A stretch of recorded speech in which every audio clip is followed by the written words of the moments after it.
Hello everyone, and welcome to our deep dive into a topic often shrouded in mystery. Fear and misunderstanding. Satanism. When you hear the word Satanism, what comes to mind? For many, it conjures images of dark rituals, evil, and devil worship. But is that the full picture?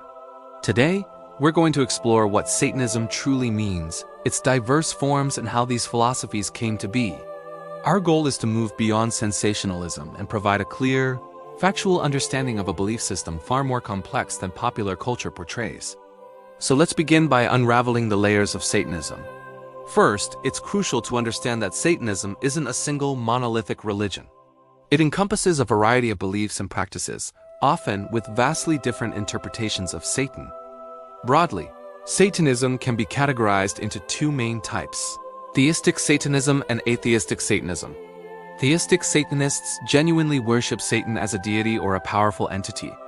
They believe in Satan as a real being, often seen as a rebellious figure against oppressive Abrahamic religions, a bringer of enlightenment, or a symbol of individual freedom.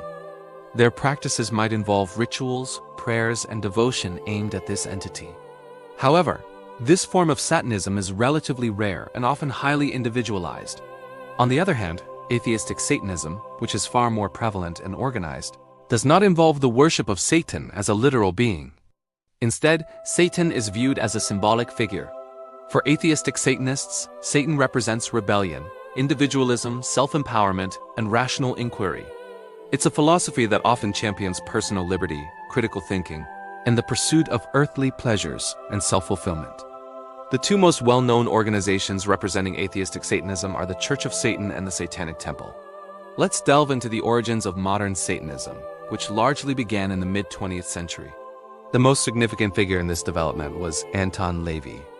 He founded the Church of Satan in 1966 in San Francisco, California. LaVey's philosophy, known as LaVeyan Satanism, is explicitly atheistic. He saw Satan not as a god, but as a symbol of carnal indulgence, individualism, and rebellion against conventional religious hypocrisy. LaVey codified his beliefs in the Satanic Bible, published in 1969, which became the foundational text for the Church of Satan. LaVeyan Satanism emphasizes self-gratification, personal responsibility, and a pragmatic approach to life. Its core tenets, often summarized as the 9 Satanic statements. These include concepts like indulgence, vital existence, undefiled wisdom, kindness to those who deserve it, vengeance, responsibility to the responsible, man as just another animal, and the church as a business. It rejects self-denial, guilt, and the worship of any external deity, promoting instead a focus on the self as the highest being.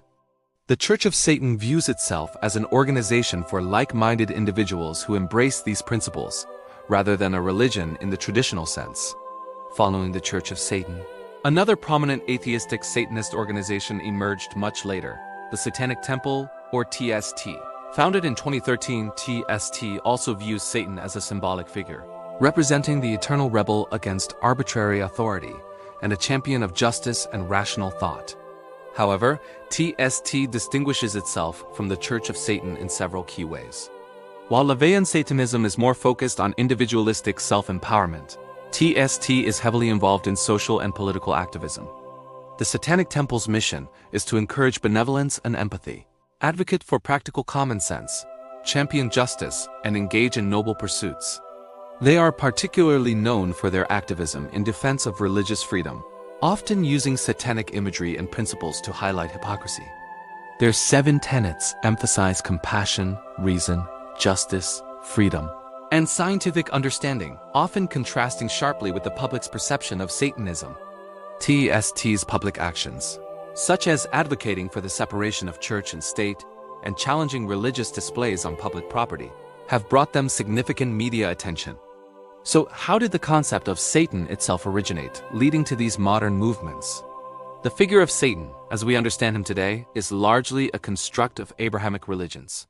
In early Judaism, the term Satan, ha-Satan, was not a proper name but a common noun meaning adversary or accuser. This figure often acted as a divine prosecutor. It was only later, particularly in post-exilic Judaism and then more prominently in early Christianity, that Satan evolved into a distinct, malevolent entity. The New Testament further solidified Satan's image as the devil, a fallen angel who leads humanity astray. This narrative was heavily influenced by Zoroastrian dualism. Over centuries, Christian theology developed the elaborate mythology of Satan, associating him with hell, demons, and all forms of evil. This powerful, negative imagery of Satan became deeply ingrained in Western culture, shaping perceptions for centuries. It's this historical and cultural backdrop that modern satanic movements react against. Both the Church of Satan and the Satanic Temple, in their own ways, reclaim the figure of Satan, not as a literal evil being, but as a symbol of resistance to the very systems that created and demonized him. They challenge the moral authority of traditional religion, and advocate for a worldview based on human agency, reason, and individual freedom. In conclusion, Satanism is a multifaceted phenomenon. It ranges from rare, individualistic forms of theistic worship to highly organized, atheistic philosophies that use Satan as a symbol for rebellion, individualism, and social justice.